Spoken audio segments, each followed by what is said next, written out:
Você já sabe que nesta segunda edição do Jornal da Cidade nós teremos a participação de colunistas, que são pessoas especializadas em suas áreas de atuação.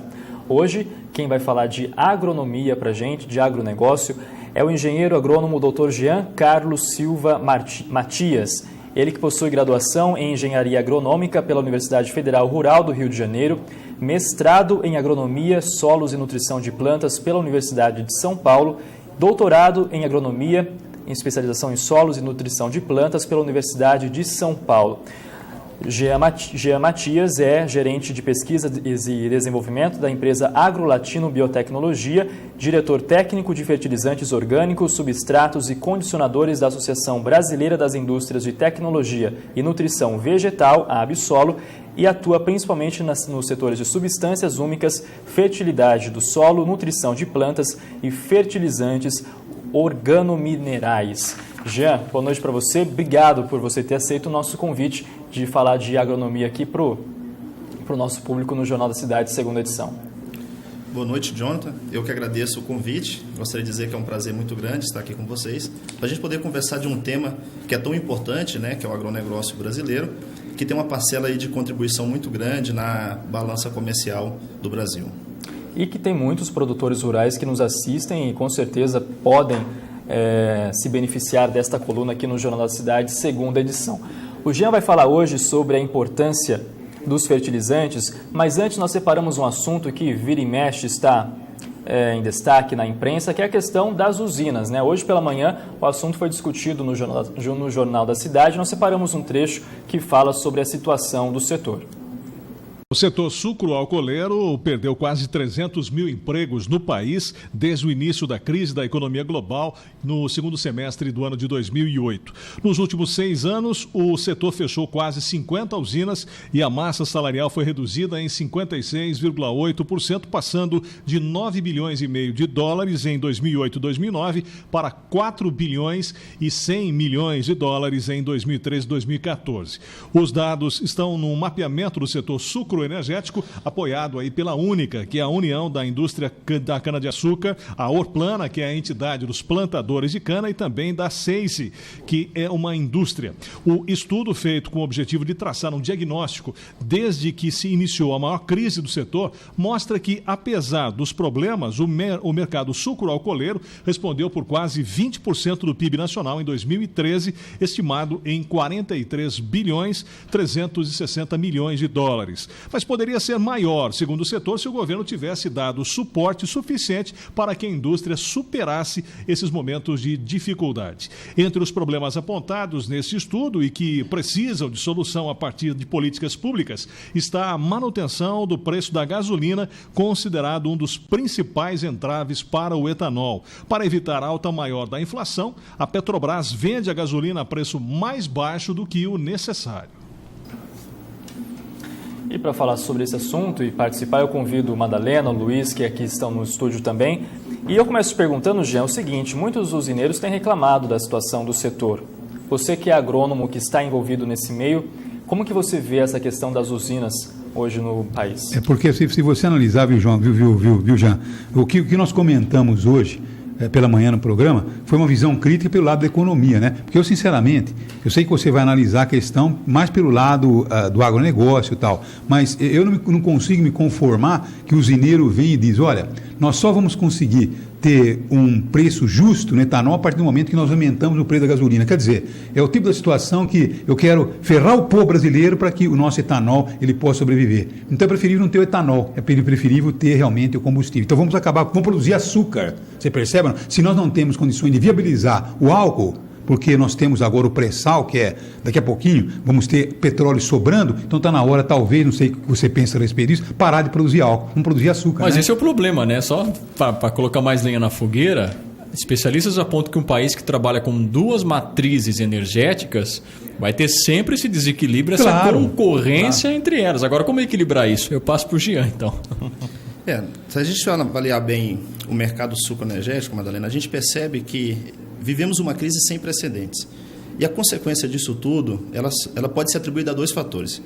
Um deles é essa questão da relação de preço etanol e gasolina. Isso é uma realidade que o setor enfrenta. Mas a outra realidade ainda é que a competitividade do setor ela vem se perdendo ano após ano em função do alto custo para produzir esse etanol também. Associado ao quê? A utilização de mecanização, que é uma exigência hoje do setor, não se consegue produzir cana hoje conduzindo isso de forma manual, né? O custo dos insumos e o custo de mão de obra vem onerando cada vez mais o setor. Aí o setor perde competitividade pelo elevado custo de produção, perde competitividade por não conseguir colocar o etanol num preço competitivo ao preço da gasolina. Essas duas realidades têm feito o setor enfrentar crises sem precedentes.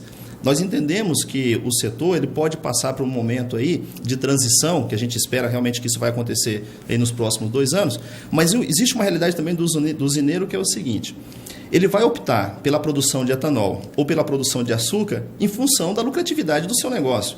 Essa realidade ela acontece. À medida que a lucratividade do setor de açúcar começa a crescer, ele vai fazer opção por produzir açúcar em detrimento à produção de etanol. João, você matou em cima, acho que você deu um esclarecimento, mas tão didático, né? Que eu acho que quem está nos acompanhando agora começa a entender uma situação, porque é um absurdo.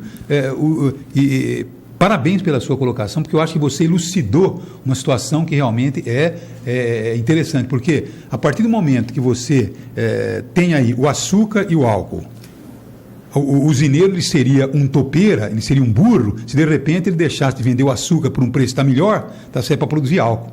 Então, para produzir o álcool, a partir do momento que o preço do açúcar está muito melhor, automaticamente ele vai ter que ter alguma compensação. Então, tudo isso me parece que nós vamos ter, viu, já não sei se você concorda com isso, que optar ou vamos produzir álcool ou vamos produzir açúcar. Eu acho que com o pré-sal, com a realidade do petróleo, eu acho que os usineiros começarão a ter que pensar seriamente em abandonar o tal do pró-álcool, que é elevado ao grande projeto brasileiro, um projeto horrível, que nunca deu certo, faz não sei quanto tempo que ele vem tentando ser viabilizado e não se consegue, infelizmente. Agora você apontou, Jean, que o setor passa por uma fase de transição e alguma coisa deve acontecer nos próximos 2 anos, você citou aí. Você sabe o que é isso que está sendo aguardado? O que vai acontecer com os setores? O que está sendo esperado? Existe uma expectativa do setor que é a mudança de uma política pública para o setor. Isso a gente espera realmente ano após ano, né? A gente sabe que se o etanol ele faz parte da estratégia do Brasil de obter uma energia limpa, né? E aí a gente está vendo uma migração também, que é uma outra coisa que eu não comentei ainda,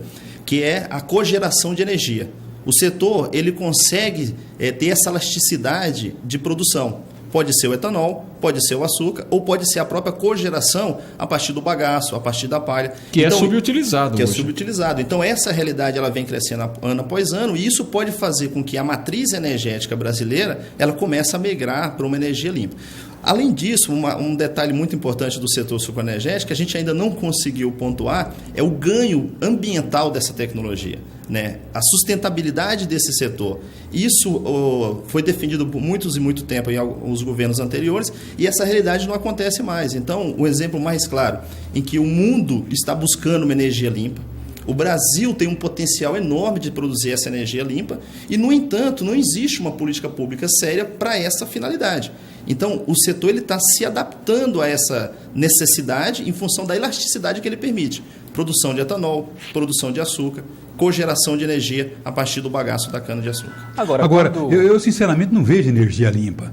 Eu acho que, sinceramente, para você produzir o álcool, você cria uma poluição mais tamanha que, sinceramente, é alguma coisa que é insuportável. Antigamente, com as queimadas. Hoje eliminamos as queimadas, mas, infelizmente, hoje, para se produzir, para que você possa realmente ter todo um movimento para a produção do álcool, olha, você polui as cidades que dá até medo, né?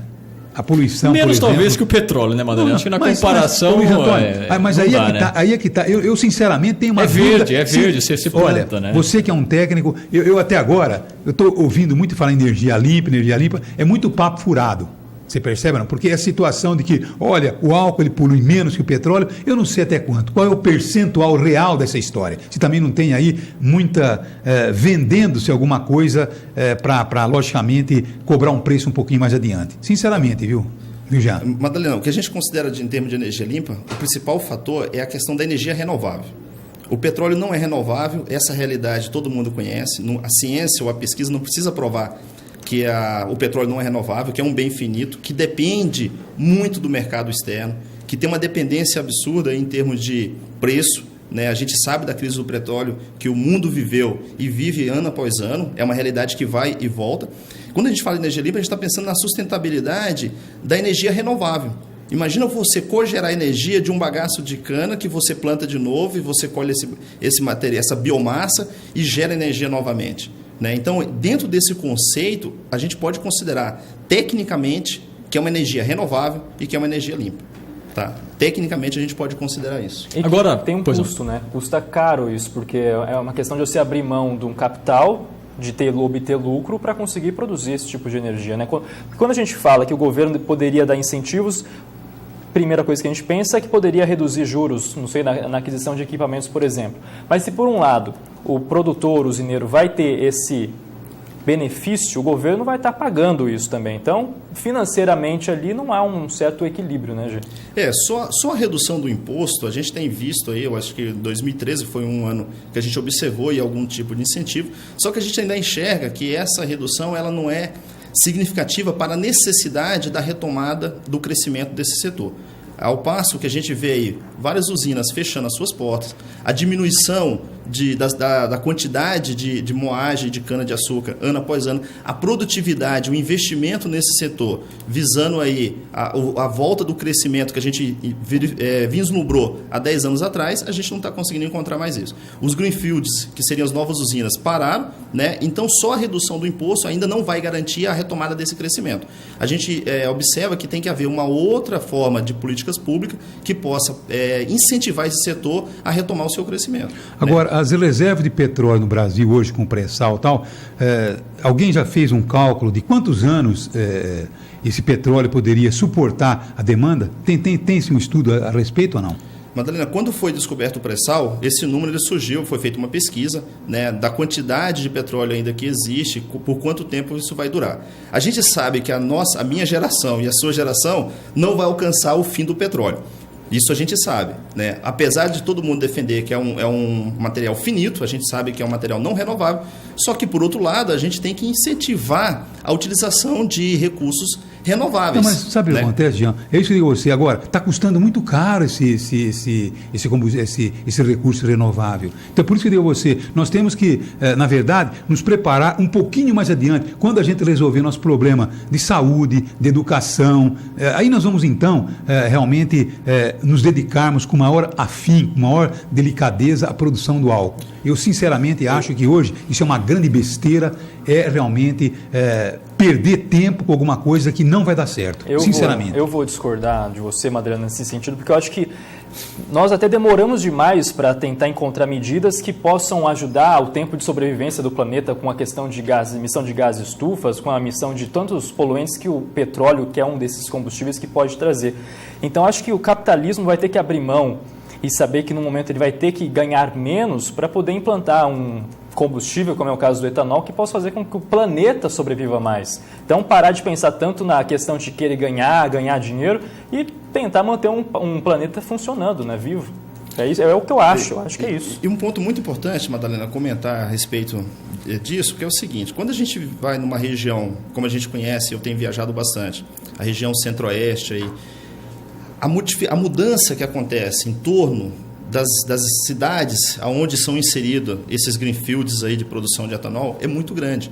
Junto com isso vem investimentos em educação, investimento em hospitais, a economia da cidade muda, a empregabilidade aumenta. Então a gente observa que se esse cenário tivesse continuado, a gente ia ter ganhos muito significativos em termos de ganhos econômicos mesmo, de ganhos sociais. A gente vem vislumbrado isso nessa região centro-oeste, que é diferente do estado de São Paulo, em que nós temos tudo aqui ao nosso redor, cidades bem estruturadas. Quando você vai numa região igual o Jataí, igual na região centro-oeste ou na região de Dourados, você percebe que realmente vem mudando esse cenário.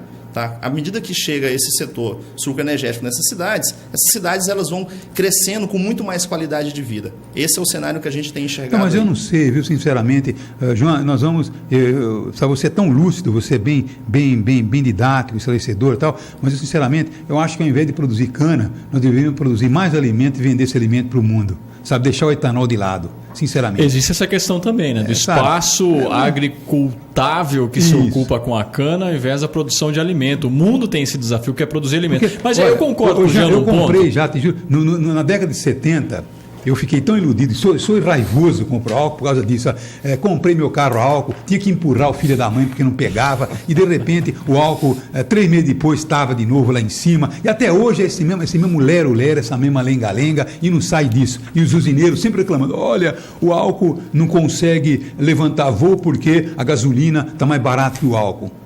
Mas o Jean tem razão, eu concordo com ele nesse ponto. Tem uma parcela de culpa que é de quem governa o país. Se investe no álcool e tentou se retomar aí nos anos 90 e tal, a questão do álcool. Eu vi o presidente Lula aqui em Araraquara, lá na IESA, acho que você estava presente também fazendo a cobertura, Madalena, em 2005. Eduardo Campos era ministro da Ciência e Tecnologia, e o Lula disse ali na IESA que estava se orgulhando do biodiesel que esse país ia produzir. O Eduardo Campos estava liderando aquele processo. Nós vamos produzir diesel a partir da mamona, o combustível limpo. Cadê essa política? Aí 2, 3 anos depois vem a história do pré-sal. Então parece que nós brasileiros somos meio confusos com relação à política estratégica energética para o país. Nessa confusão, os setores não conseguem essa boa convivência. Está na hora realmente de uma estratégia. Se é acabar com uma matriz ou não sei, mas que precisa de uma política mais clara de investimento, de uma linha para que a gente não entre num barco furado novamente, né? Está aí, portanto, a situação é realmente de pensar, de analisar. Eu acho que o assunto está esgotado, né? Agora, é claro que cada um tem uma posição em torno de uma situação como essa. Eu, sinceramente, pode ser até que eu falei aí algumas besteiras, né, a respeito do assunto, mas chega a ser um assunto que provoca tanta raiva, eu acho que é esse o termo exato, né, para a gente definir, porque a gente percebe que anos e anos que nós estamos tentando viabilizar o pró-álcool, culpa de um governo, culpa do outro governo, e a gente percebe que o álcool continua patinando. Tá certo? Eu acho que nós vamos partir para um outro assunto. Qual que é o assunto que você teria para discutir com o Jean? O que o Jean veio falar hoje é sobre a questão dos fertilizantes especiais, que são muito importantes para o agronegócio brasileiro. Eu quero te perguntar o seguinte, Jean, o que são esses fertilizantes especiais? Qual a diferença dele para o tradicional? Tá. Nós temos hoje, Jonathan, 2 modalidades de fertilizantes, né? Nós temos os fertilizantes que a gente considera que são os fertilizantes minerais, que são commodities, né, oriundo basicamente aí de importações, né, de matrizes aí que a gente já conhece, que seriam os fertilizantes nitrogenados, os fertilizantes fosfatados e os fertilizantes de potássio. Quando a gente fala de fertilizantes especiais, são fertilizantes que conseguem agregar tecnologia até nesses fertilizantes commodities, no sentido de aumentar a eficiência agronômica, né? Então a gente observa aí os micronutrientes, os fertilizantes foliares, os organominerais, os fertilizantes que contêm aminoácidos, todos eles são considerados fertilizantes especiais com um objetivo único, de aumentar a eficiência desses fertilizantes tradicionais, aí conhecido como minerais, né? Agora, quando eu digo isso, eu estou falando de um fertilizante que é muito mais caro do que o tradicional? O que a gente tem verificado é o seguinte, em termos de custo, esses fertilizantes especiais eles vão custar em torno de 20% mais caro do que os fertilizantes tradicionais. Só que esse custo pontual de 20% maior, ele se traduz num aumento da eficiência agronômica, que consequentemente é produzir mais com menos.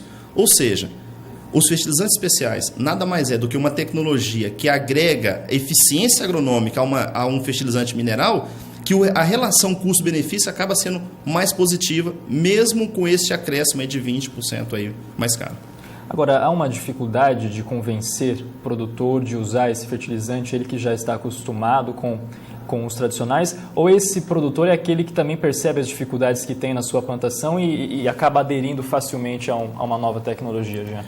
O convencimento, Jonathan, da utilização dessas tecnologias, ela está atrelada muito à tecnificação da agricultura. O que significa isso? Nós temos aí alguns setores da agricultura, do agronegócio brasileiro, que estão altamente tecnificados, que permite a utilização dessas novas tecnologias. Um exemplo mais claro, a utilização desses fertilizantes especiais começou na hortifruti, que é o HF, que é hortifruti, e daí migrou para cereais, e agora nós já estamos utilizando eles também na cana-de-açúcar. A ideia é vender fertilizantes especiais no mercado de commodities. Esse mercado de commodities, que é cereais, soja, milho ou a própria cana-de-açúcar, consumindo aí esses fertilizantes especiais com alto valor agregado. Agora, viu, Jean, a realidade é que hoje especialistas dizem, que o agronegócio é aquele que alavanca, que sustenta hoje o Brasil, né? O Brasil, no agronegócio, está sustentado por quê? Qual que é realmente a nossa grande produção que sustenta o país hoje? Hoje, Madalena, a gente observa o seguinte, que a grande contribuição do agronegócio brasileiro ainda está na produção de cereais, soja e milho. basicamente pela quantidade produzida, quantidade de área que nós temos hoje no país, né, e pela expertise que o Brasil adquiriu com essas duas culturas. Tá? Obviamente que isso está sendo traduzido para outras culturas, como a própria cana-de-açúcar, na produção do açúcar, né, como nós já comentamos, né, mas a balança comercial, a contribuição do agronegócio brasileiro está focado nessas culturas de cereais e também no mercado aí que a gente considera o agropecuário, né? A pecuária, por exemplo, o mercado de carnes do Brasil é altamente eficiente, altamente produtivo, né? Que participa aí de uma grande parcela aí do mercado mundial de exportação aí de carnes e seus derivados. Pela condição da nossa terra, né? Além da soja e do milho, o que nós temos condição de produzir que poderia abastecer o mundo? Quando a gente fala que o Brasil, Madalena, é o celeiro do mundo, nós estamos trabalhando aí basicamente aí com tudo que se permite, né, produzir em termos de alimentação humana, desde fibras, energia, por exemplo, alimentos aí de modo geral, né, principalmente hortaliças e cereais, né, mas a grande contribuição é o seguinte: por que o Brasil é o celeiro do mundo? Porque o Brasil produz uma grande quantidade de cereais, esses cereais vai alimentar o gado, vai alimentar a galinha, vai alimentar toda a cadeia, vamos chamar assim, né, que vai fazer com que o Brasil se comporte como o grande fornecedor, né, desses alimentos aí para o mundo. Né? Tá certo. Deu para você entender por que, de repente, eu me coloco contrário à produção só de cana, forrando o Brasil de cana para um projeto que não dá certo? Talvez, viu, se a gente tivesse aí desprendido tanta energia, ao invés de desprendermos energia para o etanol, desprendêssemos para outras situações, eu tenho certeza absoluta que eu acho que nós estaríamos no melhor caminho. Sinceramente, essa é a minha defesa. Qual que é outro assunto com o Jean? Para finalizar, Jean, você falou aí da questão da utilização desses fertilizantes nos hortifrutis. Hoje o que se prega muito é a questão dos alimentos orgânicos. Quando eu utilizo um fertilizante especial, eu também acabo aumentando a qualidade desse alimento para o consumo? Uma das coisas que a gente tem pensado muito, Jonathan, no desenvolvimento dessas tecnologias é na segurança alimentar. Né? Quando a gente pensa numa produção de um alimento saudável, de um alimento nutritivo, né, a gente tem aí até um termo que é muito utilizado, que é a biofortificação dos alimentos. O que significa isso? Eu vou fornecer micronutrientes, e esses micronutrientes ele é absorvido pela planta, que consequentemente enriquece a planta, que vai favorecer aí uma alimentação mais saudável, mais nutritiva para o ser humano. Pensando no termo do mercado de fertilizante orgânico, esses fertilizantes especiais, que também é um fertilizante, o fertilizante orgânico também pode ser considerado um fertilizante especial, a diferenciação, Jonathan, ela é simplesmente na forma de obtenção e no seu manejo. Tá? Em termos de qualidade nutricional, a contribuição desses fertilizantes especiais, elas estão sendo mensuradas pela tecnologia que é envolvida na produção desses fertilizantes. Nada mais é do que isso. Tá certo, nós conversamos aqui com o engenheiro agrônomo Dr. Jean Carlos Silva Matias, que sempre que possível, de acordo com a agenda corrida do Jean, vai estar aqui às terças-feiras para falar sobre o setor do agronegócio. É muito bom, porque o Jean é bem claro, né? Então eu acho que é bem didático, isso é muito bom para que o telespectador ele possa compreender, né, a situação do nosso agronegócio. É complicado, mas eu tenho certeza absoluta que com uma facilidade nós vamos começando realmente a entender melhor todo esse mecanismo, né? Eu tenho contato com o Ari ou não? Ainda não? Tenho contato com o Ari? Tenho contato com o Ari? Tenho contato? Daqui a pouquinho. Já muito obrigado, um abraço a você e boa noite. Eu agradeço, Madalena, agradeço, Jonathan, muito obrigado.